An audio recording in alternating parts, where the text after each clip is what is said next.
এই যারা নাকি নির্বাচনের জন্য পাগল হয়েছেন তাদেরকে প্রশ্ন রাখতে চাই, আপনারা নির্বাচন চান, ক্ষমতায় যাবেন, ক্ষমতায় যাওয়ার পরে কি করবেন? সিগন্যাল তো আগেই দিয়ে ফেলছে।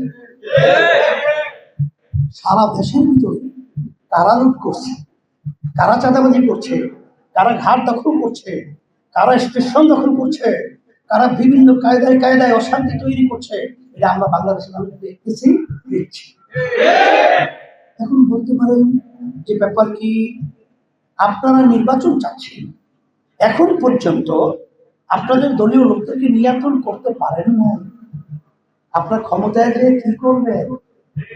আরো লোকদের বাড়িয়ে দেবেন, আরো তাদেরকে সুযোগ দিবেন। এটা বাংলাদেশের জনগণ এখন দেখে ফেলেছে, আমরা বুঝে ফেলেছি। আর নয়, আমাদেরকে বারবার ওরা সেই হিসাবে ব্যবহার করবে, আর ক্ষমতায় যে আমাদের দেশের টাকা লুট করবে, আর আমাদের মায়ের কোল সন্তান হারাই করবে, আর বিভিন্ন মিথ্যা কেসের মাধ্যমে হাজার হাজার লক্ষ লক্ষ পরিবার ধ্বংস হবে। আর নয়, এই পরিবর্তন আমাদেরকেই করতে হবে। ইসলামী আন্দোলন বাংলাদেশ আমরা পরিষ্কার বলেছি, আগে যৌক্তিক সংস্কার হবে, তারপর যৌক্তিক সময়ের ভিতরে জাতীয় নির্বাচন হবে। কিছুদিন আগে আপনারা দেখেছেন, আলহামদুলিল্লাহ আপনাদের দোয়ায় আমরা চাইতেছি বাংলাদেশের মধ্যে ইসলামী দলগুলোর একটা বাক্স যেন আমরা নির্বাচনে আমার ভাই বোনদের কাছে পাঠাতে পারি। এই চেষ্টা আমরা প্রথম থেকে শুরু করেছি এবং ধারাবাহিকতা চলছে। আলহামদুলিল্লাহ অনেকটা কিন্তু এগিয়েও গেছে। এখন আপনার দোয়া সহযোগিতা লাগবে না? লাগবে। আর সাথে সাথে আপনারা জানেন যে বর্তমানে বাংলাদেশের মধ্যে যে অবস্থা, অন্তর্বর্তীকালীন সরকার পাশে যে কিছু আবার নাস্তিকরা বসেছে, এই যে নারী নীতি সহ এবং বিভিন্ন কায়দায় যে অবস্থান তৈরি করছে, অন্তর্বর্তীকালীন সরকারকে পরিষ্কারভাবে মেসেজ দিতে চাই, আপনারা যে আজকে সরকারের বা দেশ পরিচালনা করছেন, এটা কিন্তু আপনারা জনগণের ভোটে আপনারা মসনদে বসেন নাই। লক্ষ হাজার হাজার সন্তানরা রক্ত দিয়েছে, পঙ্গু হয়েছে, চোখ হারিয়েছে, আর সুবাদেই আপনারা ক্ষমতায় আছে।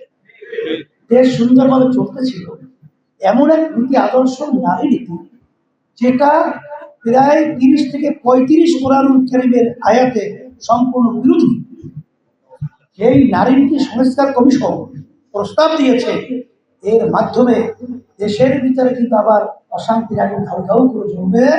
আর আপনাদেরকে আর একটা স্মরণ করে দেওয়ার জন্য বলছি, যখন এই দেশের মুসলমান ওলামায়ে কেরাম এবং যারা নাকি ধর্মপ্রিয় রয়েছে, যারা এখানে ধর্মীয়ভাবে আঘাত করা হয়েছে অন্যান্য ধর্ম, সেখানে যখন আমরা এই প্রতিবাদে নামবো, আপনারা এটা বাস্তবায়নের চেষ্টা করবেন, তখন কিন্তু ঘাপটি মারা ওই যে জালেম খুনিরা কিন্তু আবার রাস্তায় নামার সুযোগ পাবে। এই সুযোগটা তৈরি করে দিবেন না, এই সুযোগটা তৈরি করবেন না। কারণ যখন রাজপথে আমরা থাকবো এর প্রতিবাদে, কারণ কখনোই তো আমাদের হুশ থাকতে, রক্ত থাকতে এই ইসলাম বিরোধী, মানুষ চরিত্র হরণকারী বিরোধী এই নারী নীতি বাস্তবায়নকে আমরা হতে দেব। আর যদি নাই হতে দেই, যদি আমরা রাজপথে নামি, তখন তো আবার ওই বদমাইশের খুনির দলেরা এবং ওই ঘাপটি মারা যারা বসে আছে, তারাও তো সুযোগ পাওয়ার ক্ষেত্র তৈরি হবে। এই সুযোগটা আপনারা দিচ্ছেন কেন?